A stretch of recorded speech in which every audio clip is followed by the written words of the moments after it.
And I think it's amazing that Ted Olson, Solicitor General under George Bush II, is farther ahead on gay rights than the President of the United States.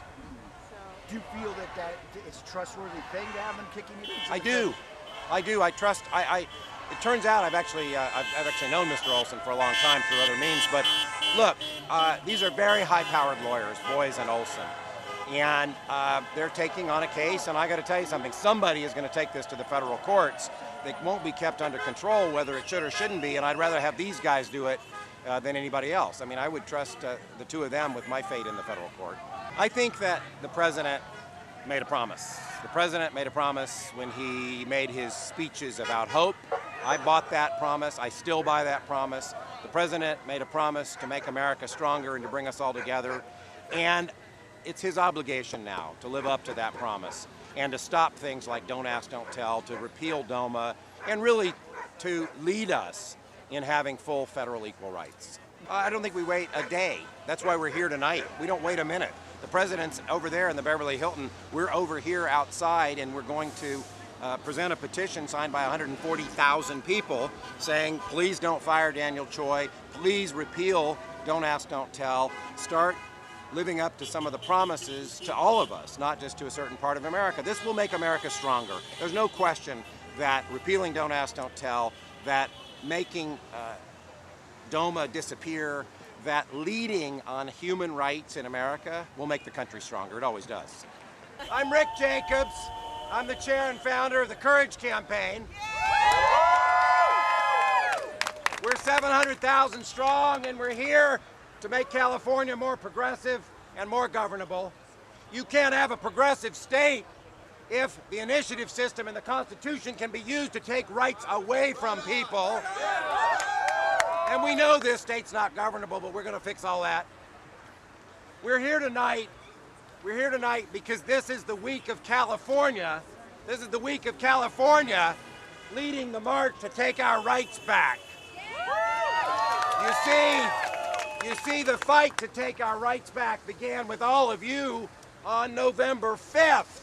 On November 5th. How many of you voted for Barack Obama? How many of you were excited to vote for Barack Obama? How many of you worked on Barack Obama's campaign? Do you remember where you were on November 4th at night when the returns came in? Yeah! How many of you had tears in your eyes when you saw Barack Obama giving that speech in Grant Park? Do you remember where you were later that night? I'll tell you where I was. I was a few miles down the road at a wake, because we lost Prop 8. We lost on it. But you know what? We won, because the next day, you, all of you, and hundreds of thousands of others across this country stood up and said, no more, no more, no more, no more, no more. And look what's happened this week in California. The Supreme Court said, we're more interested in process than in people. We're more interested in process than in people. And now, what did you do? You were all over this city and all over this state and all over this country, and you were saying, we are the people, and we're more interested in people. And let me tell you something. Today, a guy named Ted Olson, a right-wing lawyer named Ted Olson, stood up and said, I believe in the rights of gay people more than the President of the United States. Whoever thought that would happen? And tonight we're here with the President there. I didn't bring my 30,000 bucks, but I got a hell of a nice hat. We're here, and we're here because of another Californian.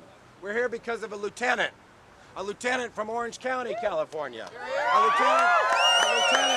lieutenant from Orange County, California, who decided after his parents emigrated from Korea to be in California and to be Americans as the Constitution encourages and allows.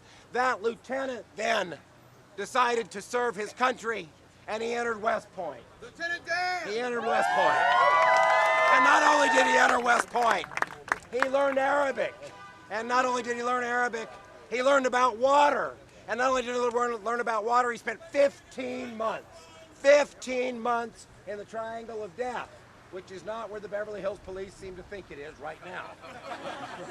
He spent 15 months in South Baghdad, using his knowledge about how to treat water, how to make the water systems work, being able to speak Arabic, being able to talk to people one-on-one, by the way, just like we're going to do in November 2010 when we win our rights back. And then Daniel Choi stood up on the Rachel Maddow show a few weeks ago, and he said just a couple words, "I love a man." Well, that's pretty scary, really, if you think about it. That's scary as hell. I mean, wouldn't you rather go to Baghdad and get shot at than say, "I love a man"? I mean, that's scary.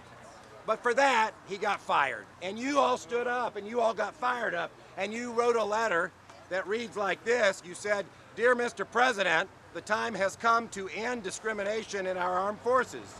We, the undersigned, ask you to stop the discharge of Lieutenant Dan Choi and any other soldier as a result of the Don't Ask, Don't Tell policy. We ask that you uphold your pledge and push Congress to quickly put a bill on your desk to repeal Don't Ask, Don't Tell."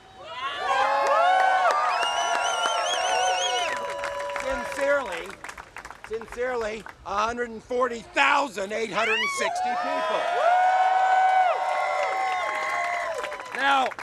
Now, I don't know how many of these folks are inside that hotel tonight, but I know one is, because he told me he was going to deliver this letter to the president. And I hope that's already happened.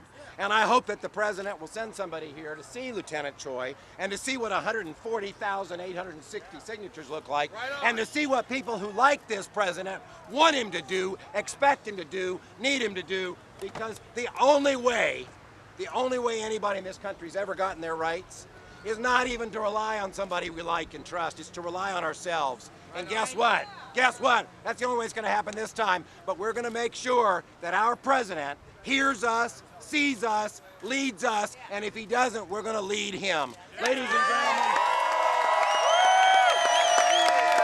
Ladies and gentlemen. Yes, we will. Yes, we will. Yes, we will. Yes, we will.